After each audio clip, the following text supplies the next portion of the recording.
how do I train myself to be able to bound higher without going to the gym and doing strength work? This is like the question, right? How do we increase our bounding? Because that is like the skill of jump rope that unlocks a large majority of the other skills. There is a lot that can go into that in terms of quick advice about what exercises to do or how to work on that. The secret, and it's not much of a secret, but like the method that I would suggest is to cross train to some degree.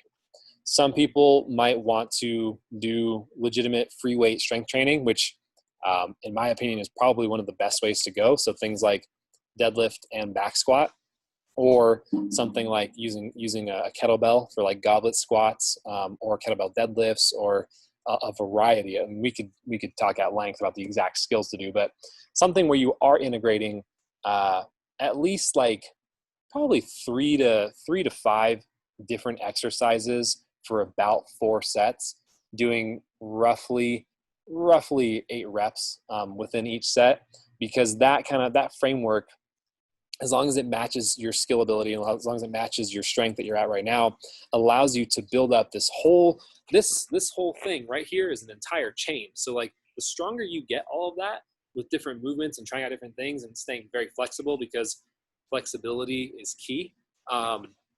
That is going to work very well when you go back to the jump rope, because you're applying obviously an external load onto your body when you're doing whatever exercise it is, which is then far easier when you go to jump rope because you're not doing that, right? So I love squats, I love deadlifts. You can do like Bulgarian squats or brutal, but those work too. You can also do bodyweight versions where you can do an air squat. You can do an air squat with a jump, or you can do burpees. Like there are a lot of different things that I think really focusing on, obviously, the posterior chain in the lower body is going to be the move there, because that's the primary, like that's what's lifting you up. You can never go wrong with core, because core is a stabilizer and that can help in many regards. The other piece that I mentioned earlier is flexibility. When our body is most elastic, it's like a rubber band, right? We stretch it out and then boom, it snaps in. Like if a rubber band stretches here, it's not nearly as powerful if we could stretch it all the way out here, right? And we want to stretch that obviously safely and not hurt ourselves. So those are my tips on the bounding piece.